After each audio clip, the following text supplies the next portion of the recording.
tonight, minority in parliament tears into government, accusing it of unconstitutionality and issuing guidelines for the District Assemblies Common Fund's distribution, contradicting the formula approved by parliament under Article 252 of the 1992 Constitution. I got me feeling alright. Upon careful review, these guidelines contain fundamental inconsistencies, clear legal breaches, and deep contradictions with the 2025 District Assembly Common Fund formula duly approved by Parliament. We have details from Parliament where the caucus is threatening to use all political and legal avenues to challenge the decision of government. Here on Top Story, brought to you by Telecel, Connecting Energies, Holy Insecticide Spray and Coil, Enjoy Holy Sleep, and also by Short Pension Trust, Into the Future with you.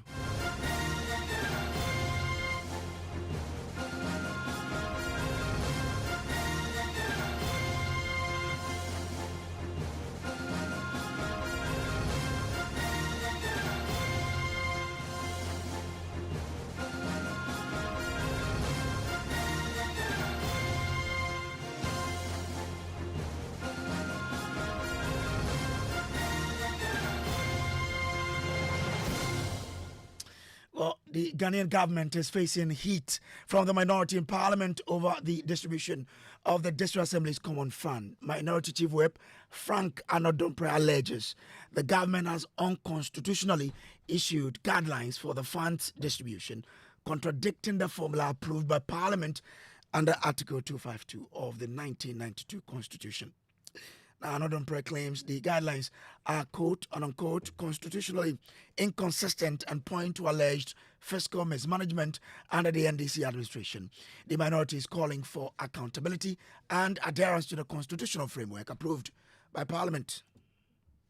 And are the 2025 guidelines for the utilization of District Assemblies Common Fund, issued by the Ministry of Local Government and approved of by Cabinet. Upon careful review, these guidelines contain fundamental inconsistencies, clear legal breaches, and deep contradictions with the 2025 District Assembly Common Fund formula duly approved by Parliament. Let us be unequivocal. This is not a technical quarrel. This is certainly not an administrative oversight. And this is not a routine policy disagreement. For us as a minority caucus and many discerning Ghanaians, this is certainly a constitutional issue. This is a governance issue, and by extension, this is a democratic accountability issue. Now, the begging question is why we're speaking out today.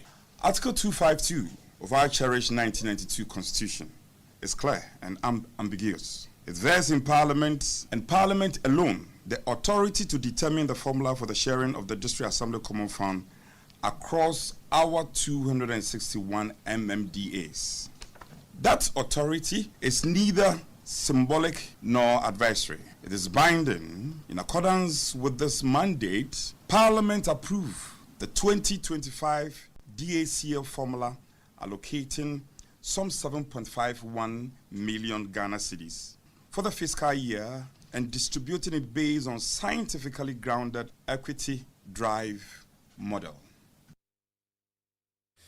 So that's the minority chief whip, there, Frank Anodompre. Let me bring in parliamentary affairs correspondent Kwaku Asante, who is standing by with some details. Kwaku, so what will the minority do about these claims of unconstitutionality? So, Kojo, at the center of this dispute is some of the guidelines issued by the local government minister, which directs the district assemblies on how to utilize part of the funds. For instance, we know that government is embarking on this aggressive 24-hour economy drive, for which reason government is seeking to set up what they call 24-hour economy markets in all 216 districts of the country. And these markets are to be constructed using the District Assemblies Common Fund. And so the guidelines are saying it's gone to the district assemblies who are set to implement this. But Frank Anodompre and his side see that the guidelines they promulgated in Parliament, the District Assembly Common Fund formula that they have promulgated, is not the benchmark for which these guidelines have been issued. And they say they are open to a raft of legal and political avenues to vindicate their rights. They are open to going to court. They are also open to using the procedures and processes in Parliament to press home that demand that the local government minister and the government ultimately are breaching the Constitution and the relevant laws. Listen to him on all these measures that they could take if they so want to take this up. Whether to go to court or not, it's a civil option, and it's one of the options we're looking at as a group. And you know, as far as the history of our country is concerned, right from the reforms that the Electoral Commission has implemented over the past 2 decades or so, many of them, voting with a picture on your voting ID card, from the opaque ballot boxes, and all these, a lot of them have come from us as a tradition, as a party. So we believe in the constitutional order, and when we find it important, we will go to court. But we are not necessarily going to be litigating. At the end of the day, we have the option to also speak up, and we also test the listening power of the president. The president says he's a listening president. We will see whether indeed he listens. So we will do this. We will take further action to formally bring these tests in proper context to the notification of His Excellency the President, the powers that be. In the fullness of time, we will be able to decide on the best option to resort to. So that is the minority chief whip there. Let's broaden this whole discussion by bringing him in. Frank Anodompre himself will be joining us, but we'll also be joined by Franklin Kojo as well, who is president of Imani Africa. Franklin, I'm told, is with us on the telephone lines now. Franklin, you probably have looked at this DACF thing well and probably understand how it must be administered. Does the minority have a point here when they are saying that is better following what Parliament approved? Oh, good evening. Good evening to yourself and your listeners. First of all, I think there's a legitimate conversation to have. And I think that the minority is on all fours on this one. But the strange thing, though, is that, the abuse of the Common Fund had been orchestrated by both sides for a very long time. I'm surprised that Anodompre and the minority just found out all of a sudden that the formula seems to have changed. And then all of a sudden they are complaining. The formula has always been rigged all the time. You know the MPs are not supposed to receive a dime, not a cedi, on the District Assemblies Common Fund. You know that. I've been reading what you had but on they get your money. Website. I don't know how they managed to get it. Either they harass the DACF or something like that. All of them to get money and then use on. I think they got like 350,000 the other time for project, then 150,000 for monetary project. I'm surprised. Are MPs contractors? So you ask yourself, the District Assembly Common Fund has been abused by both sides. So it beggars believe that now that probably the rules are still being gamed, all of a sudden one side is complaining. They are what is the happily formula participating stipulated by law in for, the it to abuse be, by themselves. for the distribution of the I DACF? think it is important to address that matter, that the MPs have no right, and indeed it goes for the majority as well. You have no right to tamper with anything, unless, of course, they change it in Parliament. And that's another press point. But as I'm saying, it is also good to also make the point that they should stop tinkering and harassing the DACF. I understand they're even going to harass the DACF for further money, free money. Why? We should stop doing that. So both sides are guilty on this particular score. If they want to make any amendment, they should go to Parliament and get it done. But as it stands, both of them are really cooperating in this matter. So I don't know whether to placate one and leave the other. Okay. So I mean, if we're trying to get the education out there, what is the formula as prescribed by law? How should the DACF be administered, really? Well, I think that's the 40, 56, and a 4% formula. I mean, that, how do you call it? There's a tripartite way of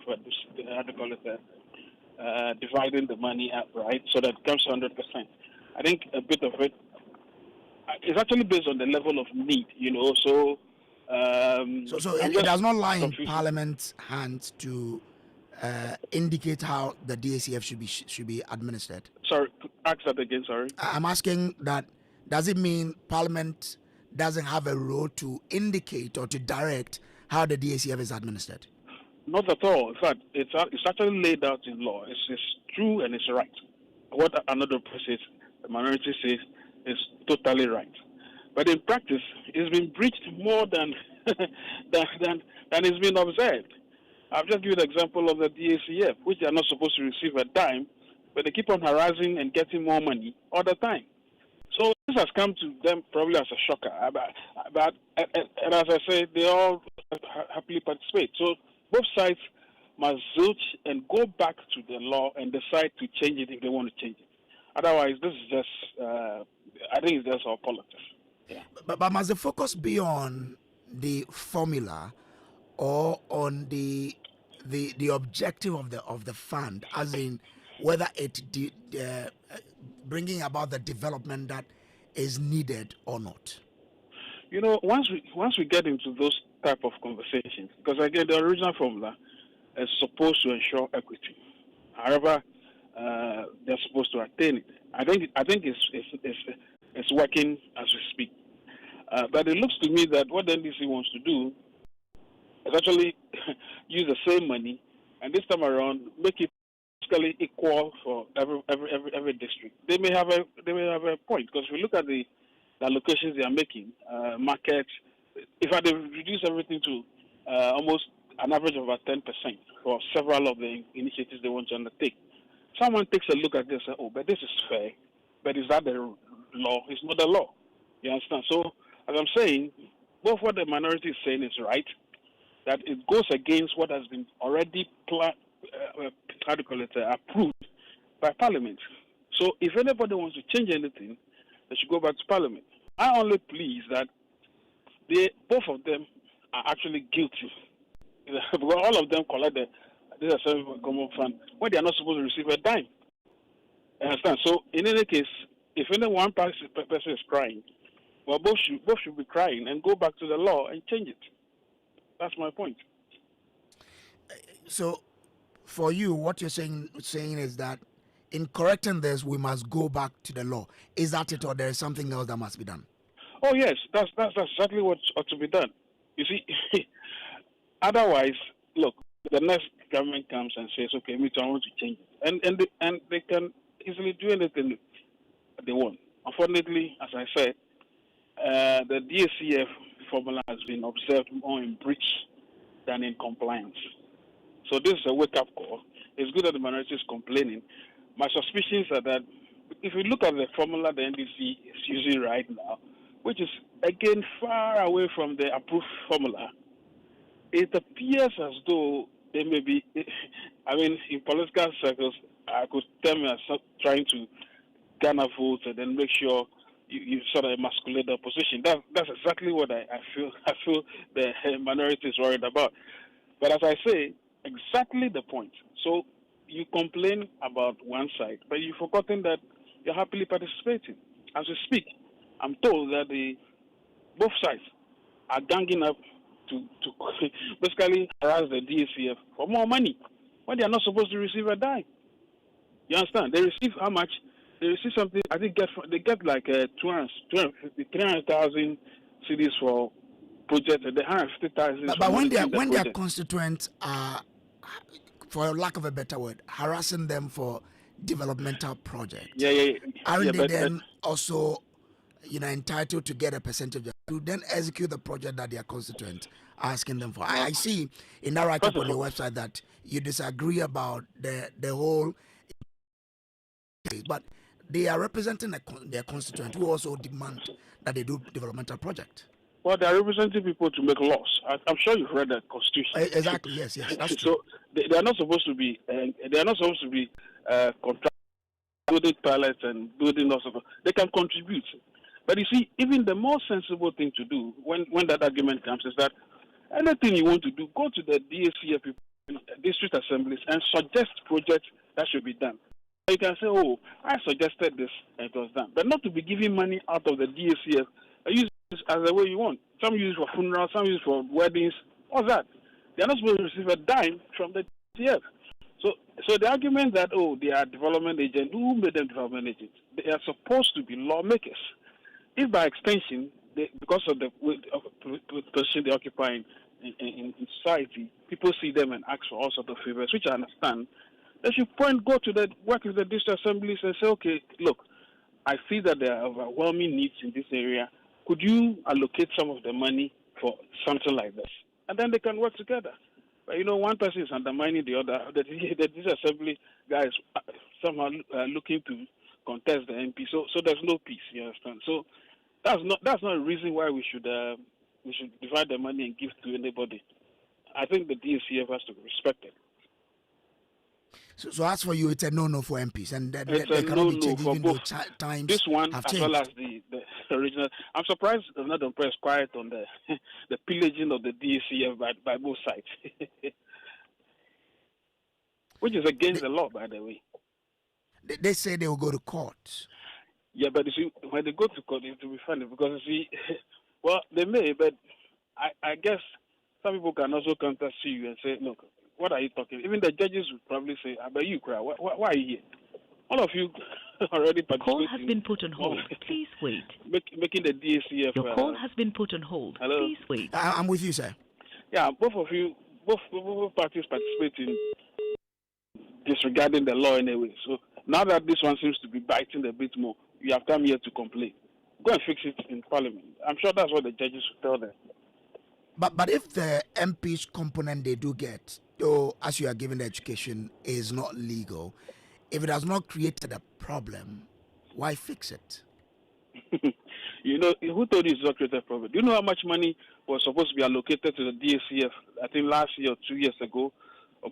Close to about 7 billion or so. Do you know how much went? That's under a little under a billion. So if out of that money, MPs go and collect these humongous sums I'm talking about, don't you think it undermines development? So the point really is not about the fact that it's not broken, so it's not to be fixed. If they're asking for this amount when the revenues are not coming up, the next thing they'll be asking for is that they commandeer the whole DCF and then decide to do whatever they want to do. And politicians, when they gang up, they can do anything. I fear that they are likely to do so in the next a few cities, where they'll both gang up and then go and raid the DACF and get more money than they are supposed to be getting. Don't trust politicians when they gang up, when they agree. But if they do, what should stop them? So you and I should stop them. Okay. We should stop them, go to court and say, Kenya stopped this whole funny thing. And Bakavama was telling me yesterday that, Kenya stopped this, the court stopped this thing long ago, where MPs can decide, wake up and say, we are raiding the common fund. They stopped it. We are likely to go to court. In any case, there's a case decided already. I think Kojo versus, I've forgotten the name. There's a Supreme Court case decided, which exactly stated that the DACF hands off, parliamentarians should hands off the DACF, right? So that can be used already in citing this particular one as an offside, as well as the original point I made about the DACF being raided by MPs for all kinds of activities. I heard one MP say that he spent my good friend, the Wale guy, he says he spent 30,000 pieces of food. Where do you get all that money for? Then later you come and cry and go and raid the DACF.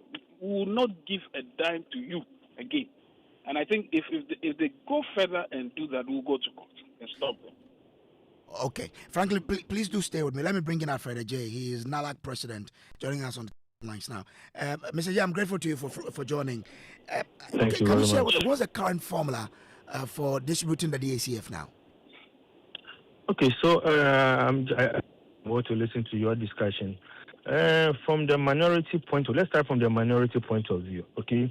The argument is the fixed national percentage allocation for certain project categories, not in parliamentary formula. That is the argument. The second is the risk creating administrative confusion and legal uncertainty. That is one thing to be raised. They also spoke about the reduced equity or fiscal autonomy for MMDAs, okay? and also they spoke about the undermining decentralization, essentially creating what a parallel allocation regime. It's very clear on this. And first, let's look at the legal framework. Okay, now Article 252 of the 1992 Constitution and the legal framework. You can that is okay. And when to Article 256, Parliament shall subject to the Constitution make provisions for the allocation of. Mr. J, sorry, you're giving us some good education, but your line keeps tripping. So if you can just reposition yourself a bit for me, I'll be grateful. Yeah. Is it clear? Let's try it. Hello, Mr. J. Yeah, can you hear me? Yeah, I can hear you now. Let's go on. You can make also reference to the Article 252.3. Money accruing from the DACF shall be distributed to all MMDs based on formula approved by Parliament, which is there. Okay? Oh, okay. So, which implies that, is it clear? Yeah, it's very, very clear, yes. Okay, which implies only Parliament can approve the formula used to distribute DACF resources. Okay? Administrative guidelines should not be. Okay, so the formula which ought to be given out by Parliament. Okay? And you can also look at the District Assemblies Common Fund Act, the Act 44. Okay? And the key provisions, we'll be looking at the establishment of DACF fund and the governance structure. Now, if you can go on and on and on, but you see, let's look at the technical issues at stake. Okay, we're looking at the equity versus perspective, maybe allocation. Okay, and then the parliamentary formula is meant to balance need criteria, and that is where you focus on the population and the service pressure. Okay, prescribing fixed percentage for this category in terms of maybe sanitation, cheap compound school, re-standardizing what spending priorities across highly diverse districts. No, our point here from the NALAC point of view is local authorities must tailor development to unique local needs. Okay, which ought to be done. Now, coming back to your question. Hello. I'm with you, sir. Hello. Mr. J, do I still have you? Unfortunately, I've lost Mr. J there. But if I still do have Franklin on the line. Franklin, Yes. You heard Mr. J there saying that the law says the formula must be approved by Parliament. So in that case, that's the minority.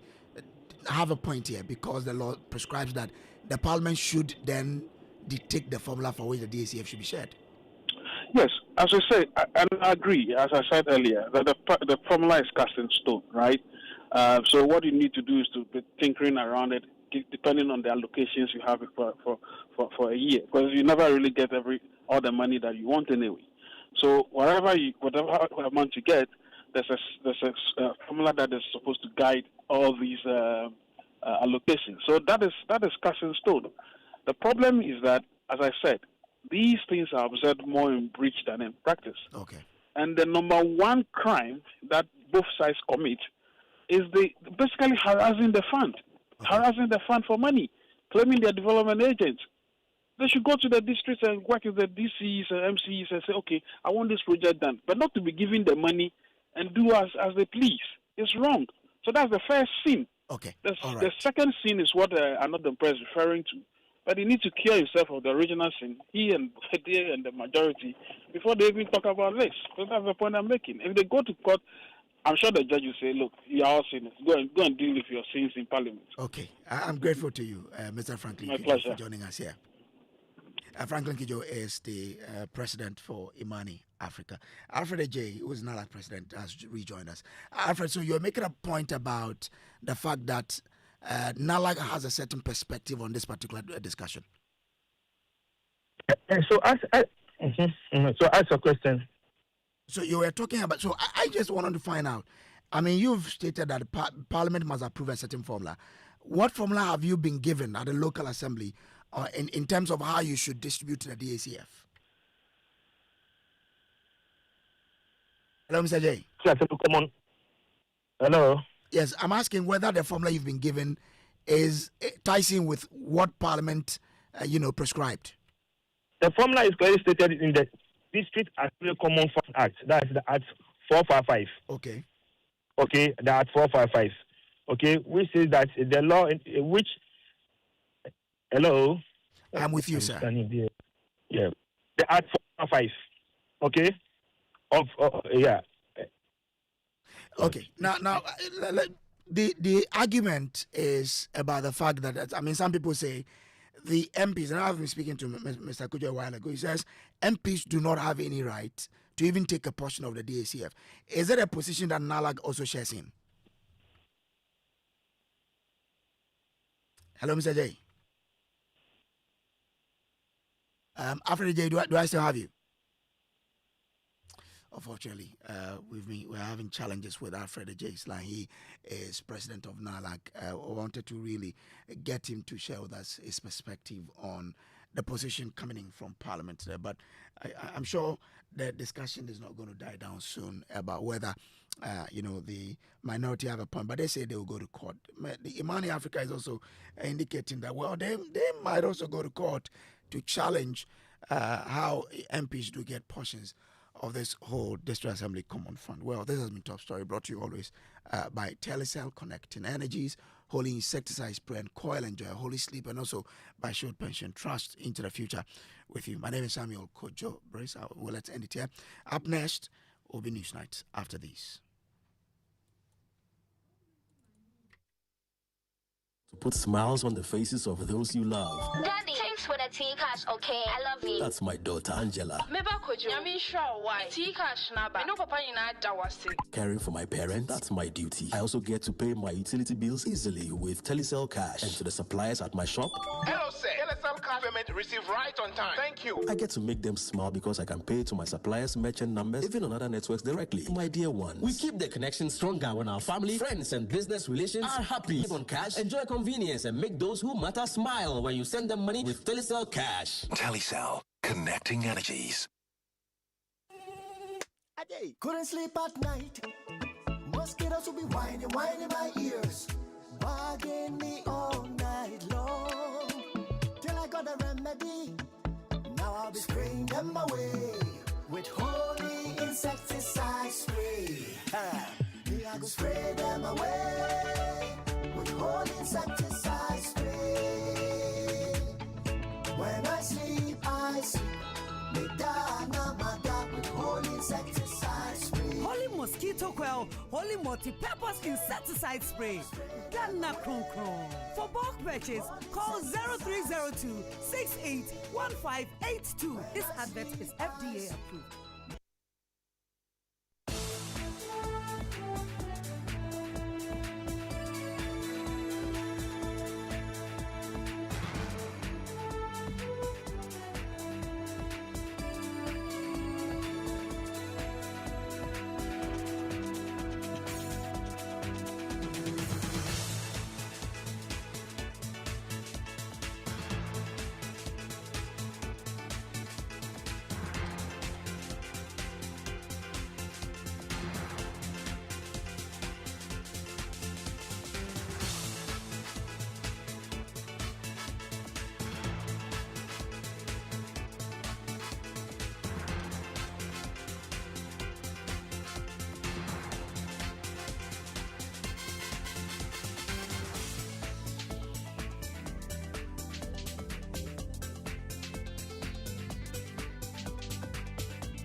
Hello, good evening and welcome to Newsnight. This bulletin is live on Joy 99.7 FM in Accra, Love 99.5 FM in Kumasi, and on over 30 affiliates across the country. Coming up tonight, government announces ambitious policy to accumulate up to 15 months of import cover through the Ghana Accelerated National Reserve Accumulation Policy. The policy represents Ghana's strategic plan to strengthen external resilience by increasing the nation's international reserve equivalent of 15 months of import cover by end 20 2028. We have details as the finance minister tells Parliament the new strategy will end reliance on borrowing to prop up Ghana's external buffers. More from Parliament, where the policy has been referred to the Finance Committee for scrutiny and a decision. Also coming up tonight, Ghana's public procurement system goes digital, targeting a 90% reduction in procurement-related breaches within the public sector as full implementation of the Ghana electronic procurement system begins. Human interface for them. So Ghanaians have come to clear all these things.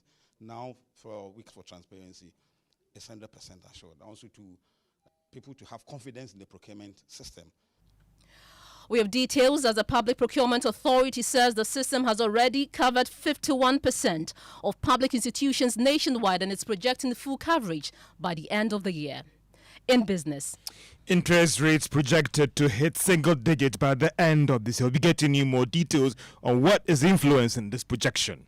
And later in sports, Ghana's Kamaldeen and Atlanta poised to overturn a 2-goal deficit against Borussia Dortmund in the UEFA Champions League playoff. Also, Energy Ministry orders probe into widespread prepaid electricity meter complaints, with customers frustrated over alleged meter overcharging. This investigation be conducted by so that we can unravel whether or not these claims are accurate or they are not. Once we get the report, depending on what the findings of it, the minister will take further action. And a bit later, latest poll by Global Info Analytics reveals that 56% of Ghana's cocoa farmers believe the government's reduced farm gate price is fair, despite widespread protests and criticism from some farmers and opposition politicians. If you look at the views of people who are family members of the cocoa farmers, that support is much lower across all the other demography. But among the farmers themselves, it is much higher, which for me is quite intriguing. Details of these coming up shortly. This is Newsnight. You can join us with your comments via WhatsApp line 055-11-1997. Hello, Ofori. Stay with us.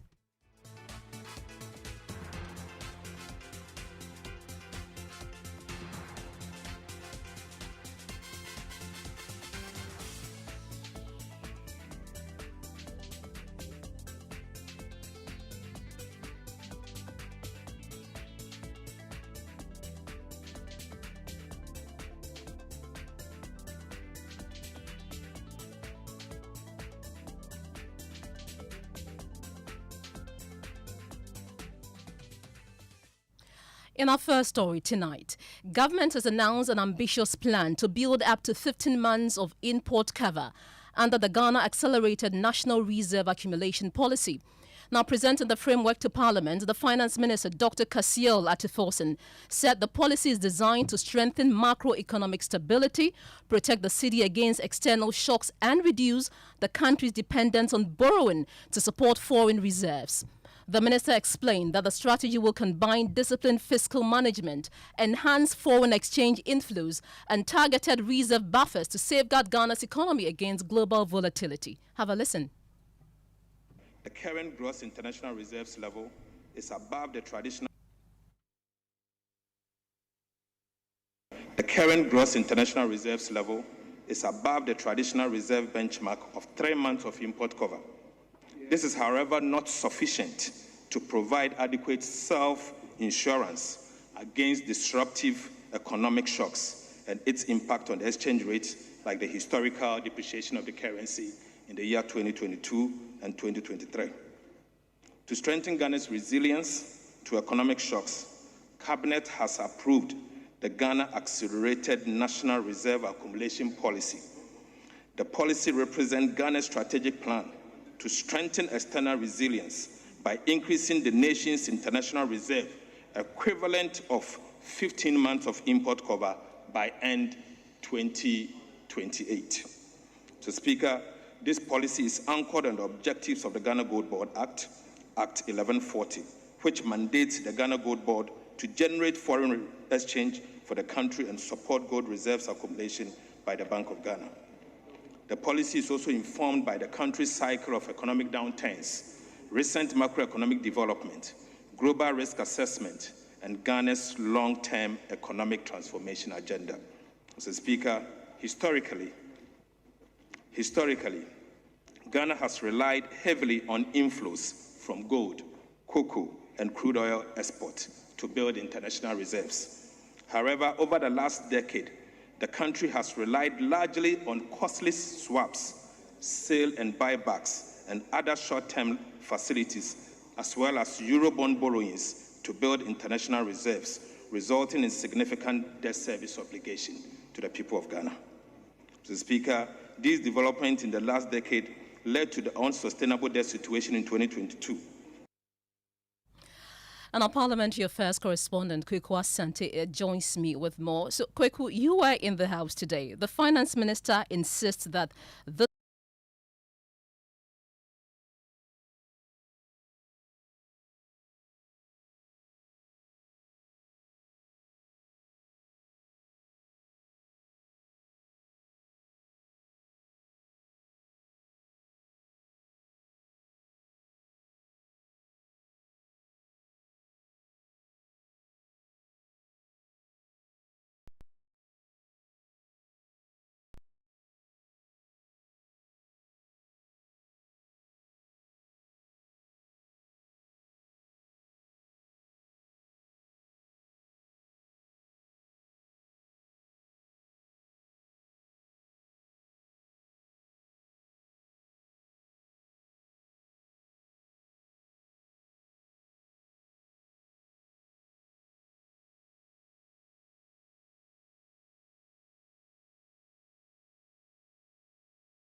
accelerated national reserve accumulation policy. Price risk will be mitigated through hedging mechanism and complemented by other trading models. Production risk will be addressed by modernizing mining, processing technology, and diversifying production sites. Mr. Speaker, governance risk will be mitigated through independent audits and enhanced transparency. Environmental and social risk will be addressed through intensified enforcement of anti-illegal mining laws, targeted reclamation, alternative livelihood programs, and community engagement programs. Right Honorable Speaker, this structured approach aims to transform mining from a volatile revenue source into a stable, transparent, socially and environmentally responsible pillar for macroeconomic stability. In conclusion, Mr. Speaker, this reserve accumulation policy provides a clear, actionable, and forward-looking framework to enhance Ghana's external resilience. Ghana is positioned to achieve and sustain reserve equivalent to 15 months of import cover by end 2028. Mr. Speaker, this will be the first time ever in the history of Ghana. Mr. Speaker, for emphasis, Osajifo Dr. Kwame Nkrumah inherited reserves inherited reserves of 11 months of import cover. We strive to achieve 15 months of import cover by 2028. And you heard that the Finance Minister, Dr. Kasiel Atoforsen, speaking on the floor of Parliament. Let's move away from the legislature and talk about corruption, because the fight against the canker is expected to receive a major boost, as the Public Procurement Authority indicates that procurement irregularities in the public sector will significantly reduce following the nationwide full rollout of the Ghana electronic procurement system. According to the authority, the system will improve transparency and cut corruption by about 90% when fully implemented. Now, launched in 2019, the system seeks to promote fairness and serve as a lasting solution to Ghana's corruption and procurement-related challenges.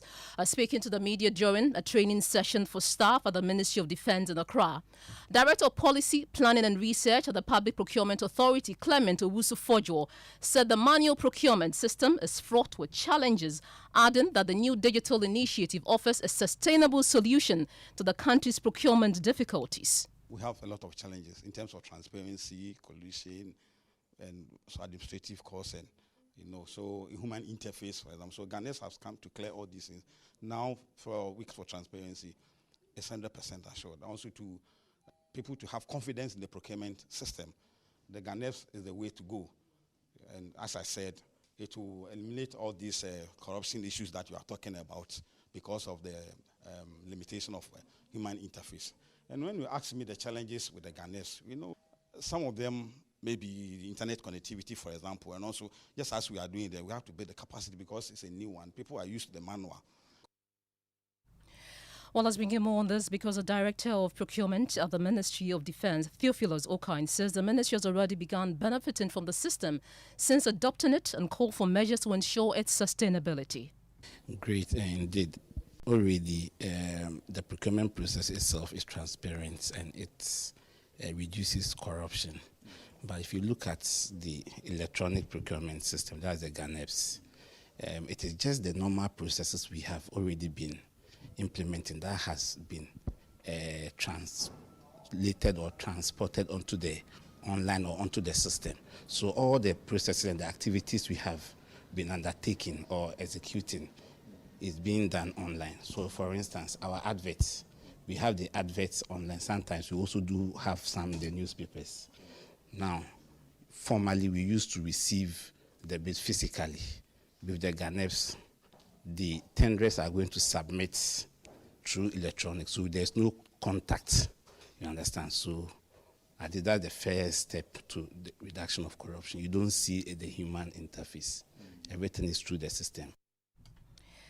Well, let's now engage a procurement expert, Godfrey Iwol, on this. Good evening and thank you for your time here on Newsnight. First of all, what do you make of this system as a procurement expert? Are you convinced it can help in significantly tackle corruption in the country? Ms. Iwol, do I have you? If you can hear me, I was asking if this system, as a procurement expert, where you stand, are you convinced it can help to significantly tackle corruption in the country? Unfortunately, we don't have Godfrey Iwo. He's a procurement expert. Let's move on to other stories this evening. We understand we have anti-corruption advocate and executive director of Transparency International, Mary Ada, on the phone lines. Good evening. Thank you for your time here on Newsnight. Do you believe that this electronic system, as we've heard from the Public Procurement Authority, can significantly improve Ghana's standing in the fight against corruption?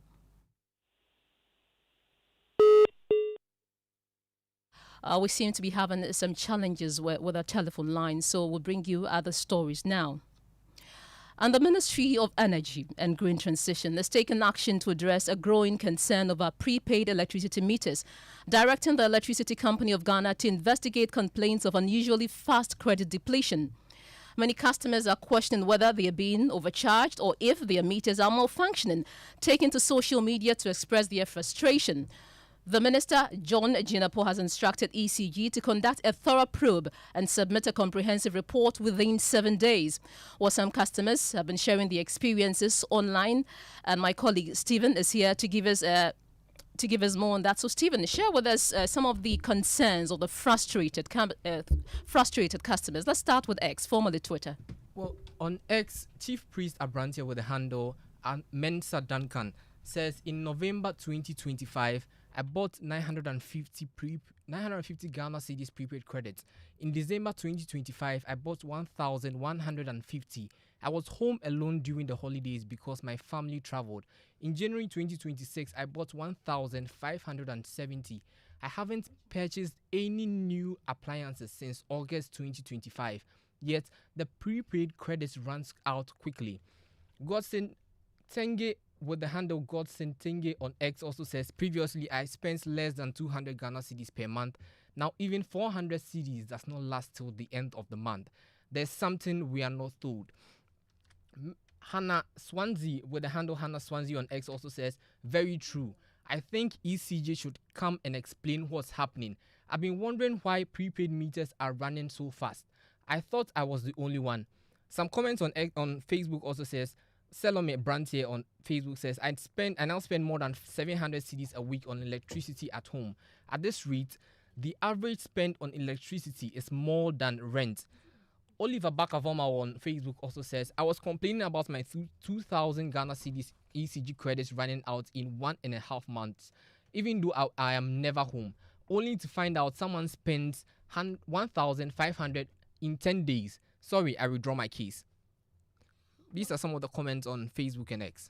Thank you so much, Stephen. Stephen, that's my colleague there, bringing us some of the comments from frustrated customers. I've also had my own experience, spent so much on electricity. I used to buy 200 cedis a month. Now I buy more than that. That's double of that. We'll try and get some answers from the Energy Ministry. We've been trying to connect with them. And when we do, we'll get you that interview. But let's bring you other stories this evening. A recent poll by Global Info Analytics reveals that 56% of cocoa farmers in Ghana consider the government's new cocoa price fair, despite widespread protests and criticism from some farming communities. The survey, which sampled over 7,500 people across 83 constituencies, found that 44% of respondents overall deemed the price fair, while 31% disagreed.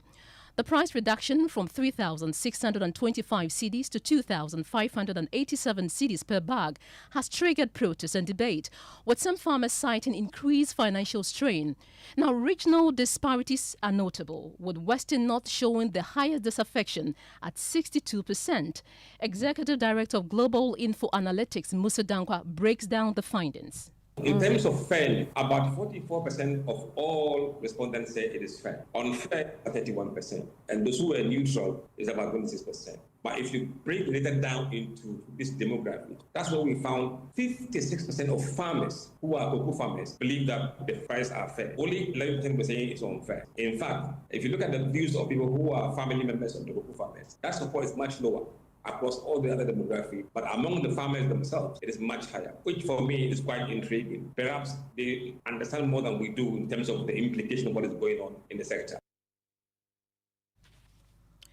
Well, we're joined on the phone lines by Nana Obuadia. He's the president of the Ghana Concerned Cocoa Farmers. Good evening and thank you for your time here on Newsnight. First of all, I'd like to find out from you. The data says 56% of cocoa farmers fully support the reduction of the farm gate price by the government. Is that the reality on the ground? Yeah, well, good evening to your viewers and your listeners. On the ground, I'm still on the ground engaging the farmers and then also listening to their grievances and then what they have to say. But in listening to the farmers also, I think they are okay with the price because when I go and ask them that looking at the price that it is in now, how do we take it? Some of them even will be coming up with their challenges that they are even facing, like they want agrochemicals to come to them. They want the pension scheme that the government said that is going to roll up on the September just to make sure that it will be rolling out. So it's like they've forgotten about the price decrease now, rather than they've forgotten about it and then also focusing on how they can do it, get agro input and at the same time get some support from the government. That is what is happening on the ground because what the farmers are really saying is now there's nothing that they can do again. The price has come to stay and at the end it will not be staying like that forever. It will by all means increase. And as I'm speaking to you today, as I met some of the farmers at Enchi, what the farmers were saying was that now the price of cocoa has even reduced since yesterday. And then why is it that the government is still holding on without even not reducing it for us? Then it means that the government is listening to us. The government is on our side. So what I'm also telling them is we need to take advantage on this situation for we to address most of our issues to the government so that at the end of the day we will get what we want, rather than putting political lines or at the end of the day joining the political media warfare between these two political parties, playing politics with this kind of the cocoa price and then cocoa issue. I think it is a good time for we, the cocoa farmers, for we to take a bold step, for we to approach Cocoa Board, Dr. Randy Abbey, for him to understand our situation and the things that we want, for him to address it quickly for us. I think it's a very good opportunity for us, rather than putting political glasses and also joining the political train. Now, are you not contradicting yourself? In one breath, you say the farmers are happy. In another breath, you say you want to take a bold stance and speak to the Cocoa Board CEO. Be clear with us. What do you make of the whole thing? We, the farmers, when I went to the farmer, they are saying that they are okay with the price. But what I'm saying is we need to take advantage of this situation by telling the government to do what we want. Because at the end, it seems that the Cocoa Board, they do listen to us. Because we told them about the price of their staff to be reduced, they did that. We told them that when the price goes up, they should increase, and when it comes up, they should do it. They said they've done it. We told them that about the finance adding value to our cocoa production, and that they said they are going to do it. So why is it that what else again do we need? What we need now is the petty things that is the challenge that we are facing now. That is what we need to address. Because at the end of the day, as for the price, it has come. And most of the farmers said they are okay with it because there's nothing that they can do about it again. Wanana Boadia, thank you so much there, and he's the president of the Ghana Concerned Cocoa Farmers. Let's go on the phone lines and engage the head of public affairs at Ghana Cocoa Board, Sam Jerome. Sam, good evening, thank you for your time on Newsnight. I'll ask you the same question I asked Nana Obuadi. What do you make of the Global Info Analytics new poll, and what is the reality on the ground for you? Thank you very much, and a very good evening to your listeners. Personally, we've had the opportunity to engage farmers, and then our position hasn't been that the farmers should be singing praises on Cocoa Board or the government. But all that we needed to do was to get the farmers to understand what is happening globally or on the international market in respect of the prices. And I think that so far, so good. In as much as they feel a bit disappointed because their prices are back and reduced, I think that they have now come to terms or the reality that, yes, this is not the doing of Cocoa Board, nor the farmers, nor governments, but it is a global phenomenon which unfortunately has hit the country. So, yes, but they are making, several demands, and some of the demands are that Cocoa Board should be able to supply them with the necessary farm inputs, whether the agrochemicals or the fertilizers and all that, and saying that for them to have belief, then those people who they think have also done wrong at Cocoa Board should also be fished out and all that. So I think that so far it's been okay.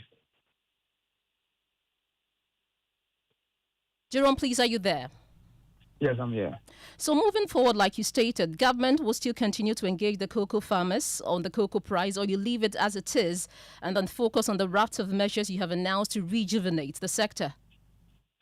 So government is not going to jettison the idea of engaging cocoa farmers. So if you heard me correctly, I have been out of the office for some time, and I'm going to be on the field for only God knows when. All to engage the farmers and make them understand, one, what has orchestrated or necessitated the reduction, and then also to explain to them the new reforms that government has introduced. So it is not something that we are going to obey or stop anytime soon, but instead would continuously engage our farmers for them to be on the same page with Cocoa Board. Now, Jerome, Sam Jerome, as the head of public affairs of the Ghana Cocoa Board, thank you so much for speaking to us on Newsnight. You're listening to Newsnight live on Joy 99.7 FM and Love 99.5 FM in Kumasi. We return with more stories. Momo, It has made life happen in lots of good ways. Mr. Kwanzaa, Minsaka insurance claim no. It has put together beautiful weddings. It has filled the bellies of boys at their favorite watchy joint. My guy, stop. Who they chop cancel these days? It has made millions of businesses possible. Minsaka no. We are back in business. With just a few taps, money moves faster, easier, and safer. Momo understands the weight of your trust in us. We continuously enhance security with features like self-paying reset to help you protect your money. Momo will only call you with 0244 300,000. No MTN or Momo staff will call or ask for your PIN or one-time password. Do not transfer funds to anyone whose identity you have not verified. Do not approve any prompts you have not initiated. Momo, still Wunsaka. Son, we are so proud of you for setting up this hospital. I really love those hospital beds and waiting chairs. By the way, did you import them? No, Dad, I didn't. I actually got them from Kindle Books and Stationery right here in Ghana. Wow. We also bought our office supplies, safes, executive desks and chairs from Kingdom, and they gave us expert advice on how to set up our office. Guys, that makes 3 of us. I also got our sofa and bedroom sets, plus our dining hall furniture for our new home from Kingdom. Wow, Mom, that makes 4 of us. I usually get my stationery items from Kingdom, and my teacher also mentioned that our classroom furniture was provided by Kingdom. So there you have it. Whenever you're thinking about setting up an office or acquiring furniture for your home, etc., Kingdom Books and Stationery should be your first port of call. With over 40 years experience in the industry, we stock and supply a wide variety of globally sourced office and home furniture, stationery and equipment. Visit our head office, Takweje, Osu near the Osu Cemetery, Tema near Community 4, Takoradi opposite Vijay Mays Plaza, Cape Coast University Bookshop, Spintex Road near Absa Bank, Atomic Centerpoint Mall, Winneba University Campus, KNUST, the University Bookshop, and Santasi in Kumasi. You can also visit our shop online, www.kingdomstoreonline.com. Hurry while stock lasts. For further inquiries, contact us on 050-162-0810 or 0302-764-101. Email info@kingdomgh.com. Kingdom Books and Stationery Limited, where quality and affordability is assured. Terms and conditions apply. Cast your mind back to 2022. The prices were rising. The stress was high. Every liter of fuel felt like a sacrifice. Do you remember who stepped forward first? When others were comfortable with high prices, Star Oil chose you. We cut our own profits so you could keep your AC on, keep your engines running, and keep your life moving without the heavy burden. We gave you room to breathe when things felt tight. Because of you, our star savers, we became number 1. Today, the pumps are a battleground. Others are finally cutting prices because they have to. But Star Oil, we do it because we want to. Don't just chase a price, remember a friendship. We were there for you then, and with new innovations coming your way, we are here for you now. Star Oil, still quality and affordable fuels for all.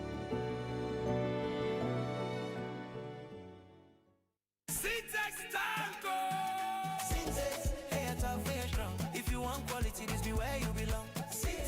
Hey, a tough, hey, strong. Oh, gonna shout and sing the song.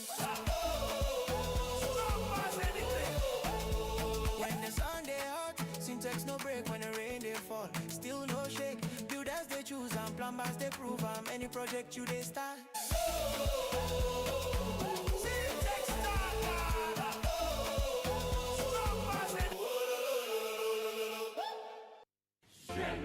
Are you ready to revolutionize the future of agriculture? The Ministry of Trade, Agribusiness and Industry, in partnership with the Ghana Exim Bank, proudly presents the Ghana Agrotech Fair 2026. The fair will feature exhibitions, market linkages, masterclasses, and workshops on climate farming, digital tools, and export development. Join us at the Black Star Square from March 17 to March 19 at 9 a.m. each day. The President of the Republic, His Excellency John Dramani Mahama will be assisted by the Minister for Trade, Agribusiness and Industry, the Honorable Elizabeth Ofosue-Jare, and the Chief Executive of the Ghana Exim Bank, Honorable Sylvester Adina Mensah, to open the fair. Government agencies, agrotech firms, startups, farmers, financial institutions, and the general public are all welcome. To exhibit or for inquiries, call 0559 679326 or 0242 585419. Media partners: Daily Graphic, Media General, Radio Gold, City FM, Channel 1 TV, and the Multimedia Group. Ghana Agrotech Fair 2026, transforming agribusiness through local innovation and technology. And you're welcome back to Newsnight. Many thanks for staying with us. We have business, and George Riafik is here to give us the latest. George, what do you have in the headlines today? Well, Pearl, coming up, interest rates projected to hit single-digit target by the end of this year. We'll be giving you more details on the drivers of this projection, and government to rely heavily on gold purchase to support the country's international reserves build-up as managers move to build up on the needed reserves to withstand external shocks and support the Ghana cedi. The business news on Newsnight is brought to you by MTN Business. Welcome to the new world of business. Kingdom Books and Stationery, your number one-stop shop for all your office essentials. Sinter's Tanks and Pepsodent Herbal and Charcoal. Let's now settle for the details. Interest rates could hit that much talked about single digit even before the close of this year. Now, that is if inflation and other economic indicators should continue with the current improvement. We have more in the following Business Desk report. This projection is coming after we picked up information that the Bank of Ghana is looking at cutting the policy rate by some 4% this year. However, that will be dependent on the inflation rate slowing down at the current pace. There are even projections that inflation could slow further to reach 1% in June this year. That is expected to force the Bank of Ghana to cut its policy rate, which currently stands at 15.5%. The Ghana reference rate, a key indicator for the setting of interest rate, currently stands at 14.48%. There are even reports that some commercial banks are now doing Ghana reference rate -5. The Treasury bill rate, one of the critical indicators for setting the Ghana reference rate, has seen some significant drop over the past weeks. So, with inflation going down, it is likely that the reference rate for the month of February could witness one of the biggest drops in recent times. Some market analysts have even projected that the single-digit interest rate target could be achieved before the end of this year. All the major international institutions like the World Bank and the International Monetary Fund have indicated that Ghana will end the year with single-digit inflation. The World Bank and its latest economic outlook data is looking at a 7% inflation rate for Ghana by the end of the year. And that is a Business Desk report. Now, government is set to rely heavily on gold purchase to support the country's international reserves build-up. The move represents a departure from the dependence on Eurobond, IMF borrowings, and the cocoa loan syndication to support the country's reserves. Finance Minister Dr. Attoforson disclosed this in Parliament today when he presented the National Reserves Accumulation Policy Program. The minister noted the policy should help the country build the needed buffers to help withstand global external shocks.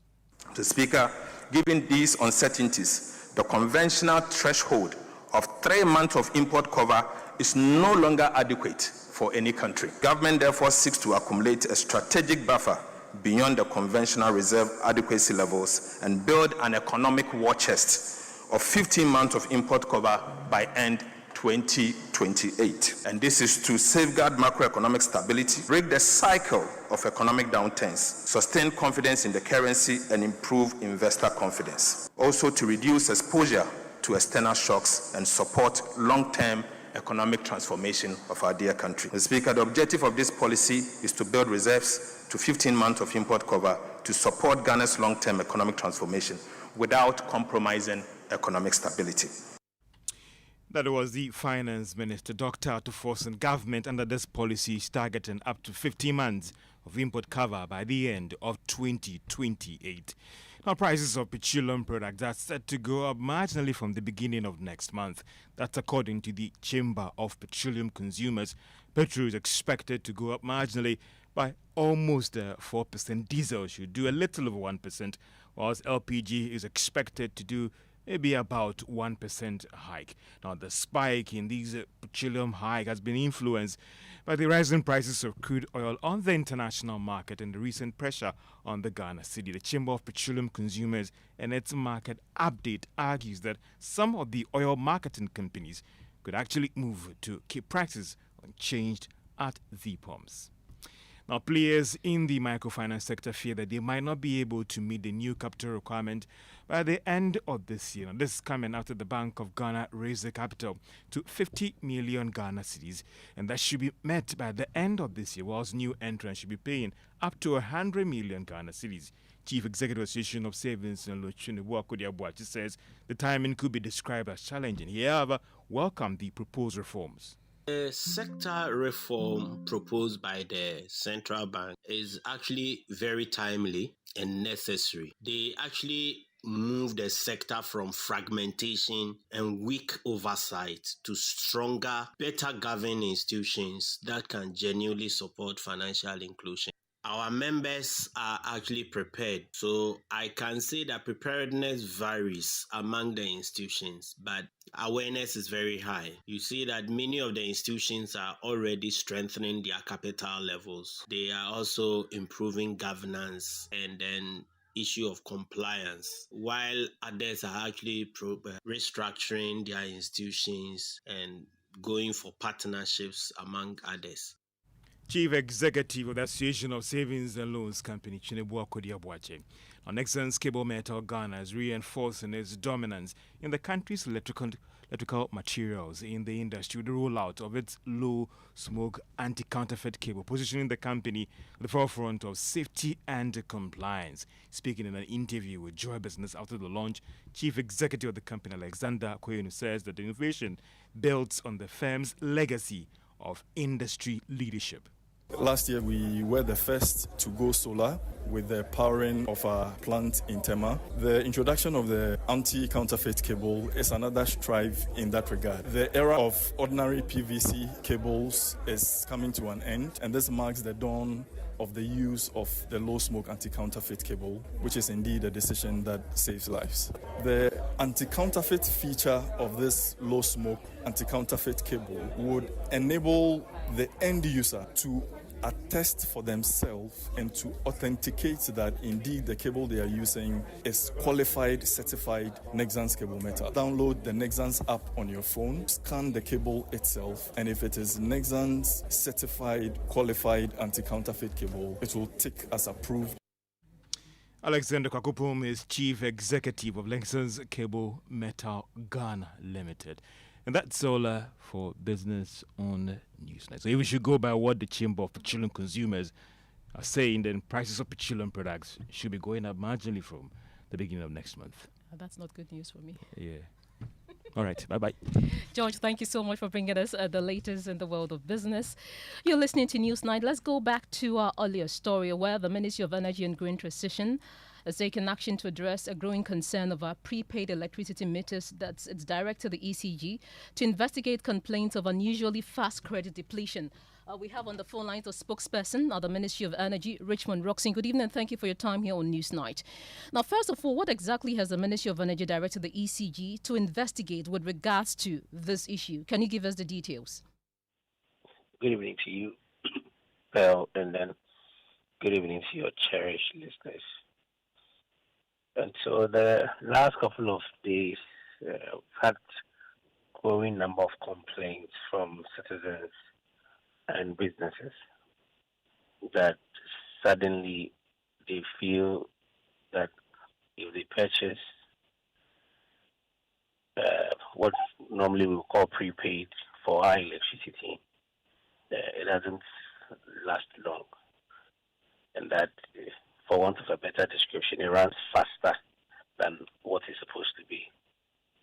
And so the ministry, during one of the engagements with the power sector players, the minister brought the matter to light and directed ECG to investigate these complaints and furnish the ministry with a comprehensive report on these complaints. So ECG has to ascertain whether or not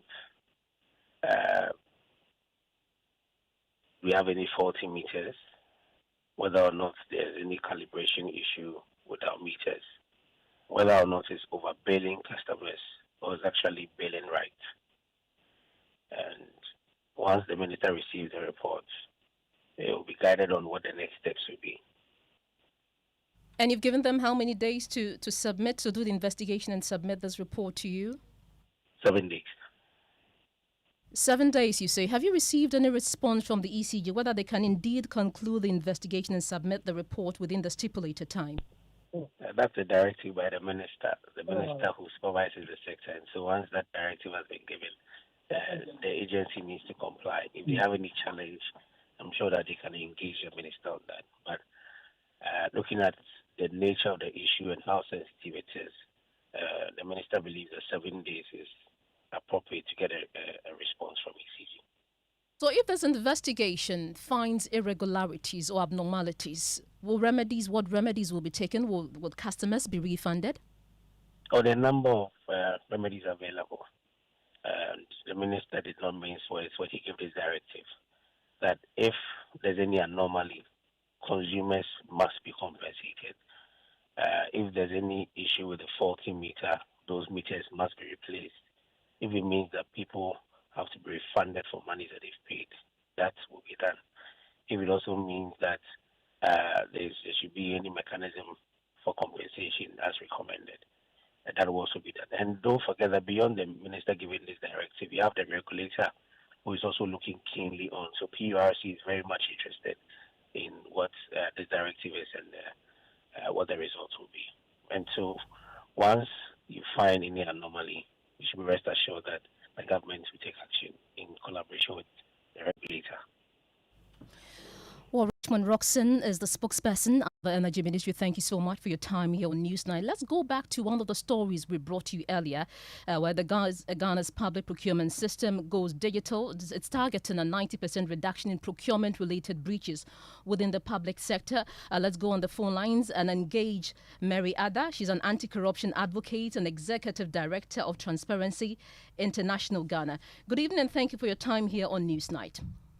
Now, I believe you heard the PPA boss there. Do you believe this electronic system can indeed improve Ghana's standing in the fight against corruption? Thank you very much. Good evening and good evening to your cherished listeners.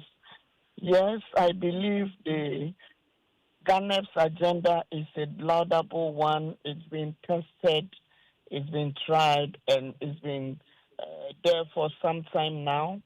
I know there was a pilot rollout more than 5 years ago, and it's been incrementally done. I know they rolled it out.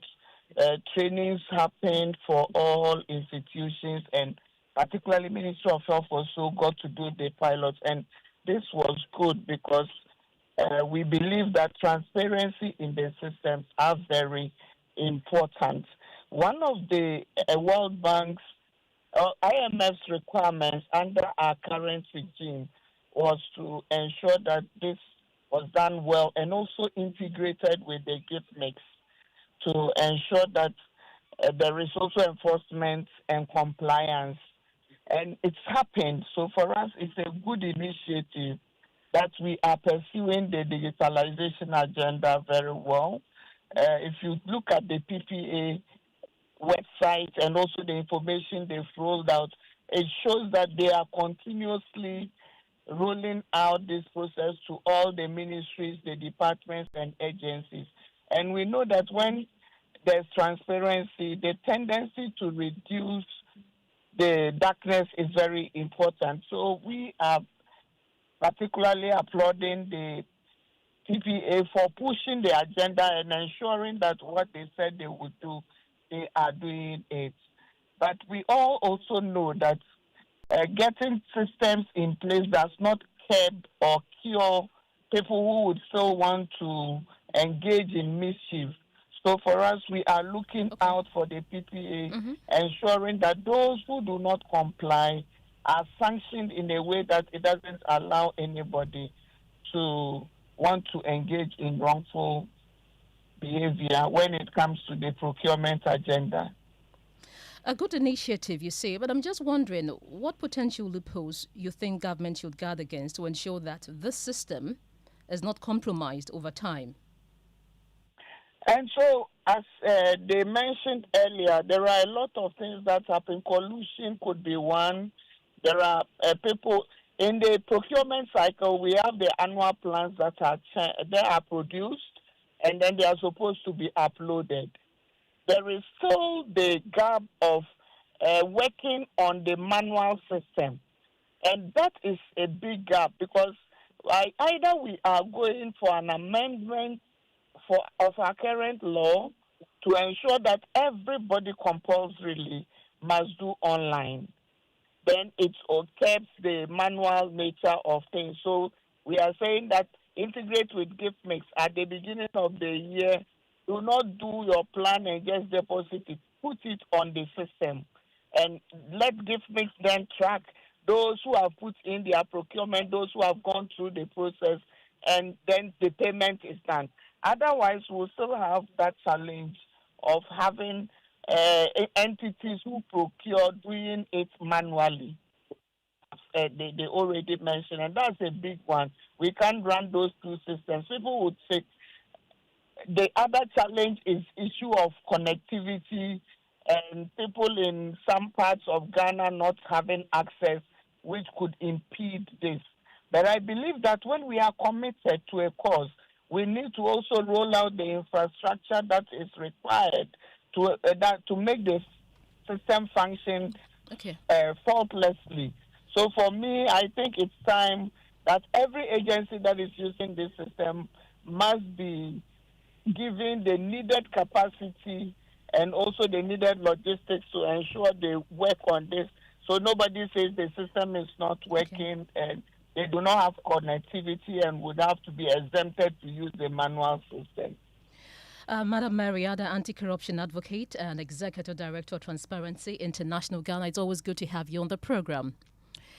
Now let's bring you other stories now. And in the Asin Central District of the Central Region, some farmers gather not to just discuss yields and prices, but how to safeguard their livelihoods from the increasingly unpredictable weather.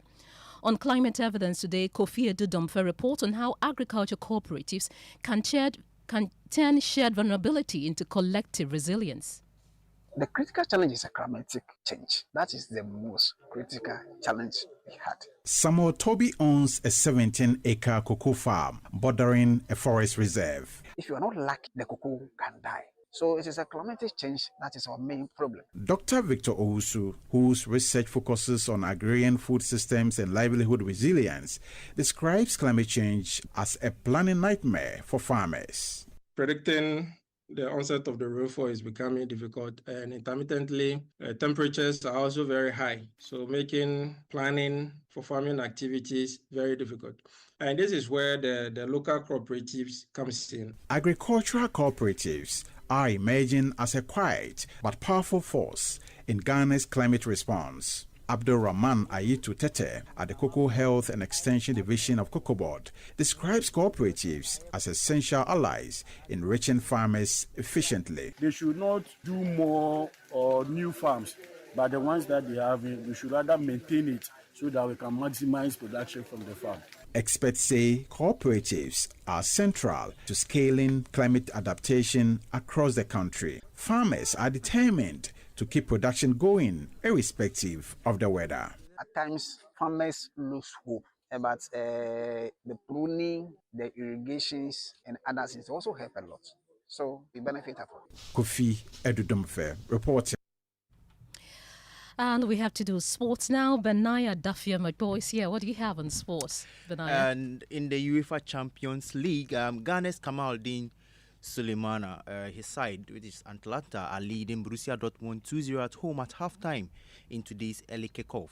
Now, the Italian side had lost 2-0 away in Dortmund, but are now back in the tie thanks to goals from Davide Zappacosta and Gianluca Scamacca. Now, all is set for an intriguing second half to see whether Atlanta can complete a comeback, secure victory, and book a place in UEFA Champions League round of 16, and also restore pride to Italian football after what happened to Inter Milan, Juventus, and Napoli. Now, also the other games coming up are Juventus versus Galatasaray. We have PSG versus AS Monaco, and Real Madrid versus Benfica, and that's going to be live at Hits FM with the Joy Sports team. So that's it for the sports segment. Abanayo, thank you so much. It's always good to have you here. Now, domestic tourism is increasingly being recognized as one of the strongest drivers of local economic growth. Beyond the leisure and relaxation, every trip taken within Ghana contributes to employment creation and supports businesses along the tourism value chain. Now, as part of our special Ghana Month series leading to the Joy Safari Experience 2026, my colleague Noella Karen Yali highlights how a single journey can impact hundreds of livelihoods.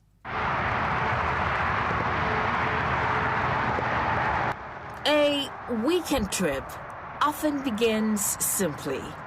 A packed bag, a full tank, and the decision to get away.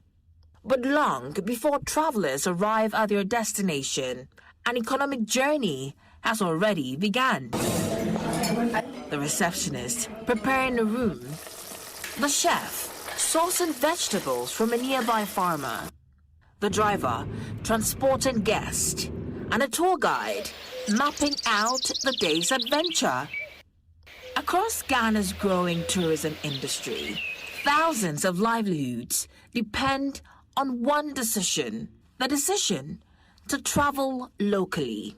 From food suppliers and artisans to cleaners, entertainers, and transport operators, domestic tourism keeps money circulating within communities, sustaining businesses far beyond resort walls.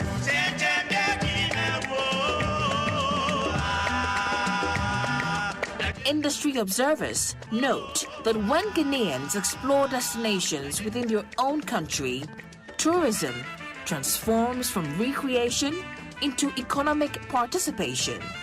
And this philosophy sits at the heart of Joy 99.7 FM's Ghana Month initiative, the Joy Safari Experience 2026. Scheduled for March 20 to 21 at the Safari Valley Resort in Eastern Region, the experience brings together adventure, leisure, and intentional local tourism, demonstrating how travel can simultaneously inspire rest and stimulate economic activity. Because sometimes a simple getaway does more than refresh the traveler. It sustains an entire ecosystem of work. For Joy News, Noella Karen Yale.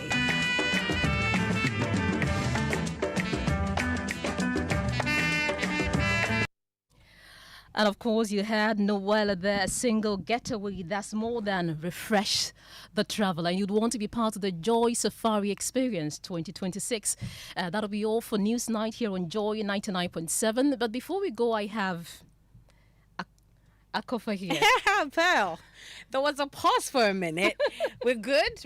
Anyways, yes. So, in the month of love, the Strong and Sassy team has been having conversations about what it means to fall in love and everything. We have done all the mushy conversations. So we thought today, wrapping up our Wednesday in the month of love, we're talking about heartbreak, we're talking about divorce, we're talking about finding love again. And so someone will share their story with us, how she was able to go through all of the phases to be able to find love again. Yes.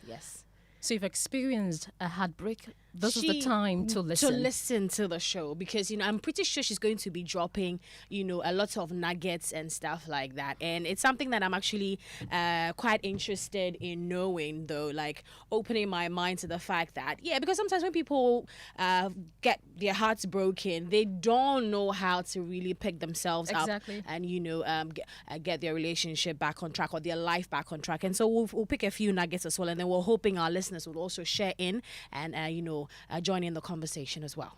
And it's Strong and Sassy with Akofa.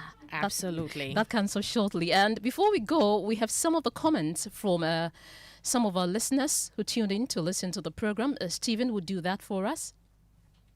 Yes, Bill. So on our WhatsApp channel, we have Ishmael saying Ghana is poor because of corruption perpetuated by most government employees, including some politicians.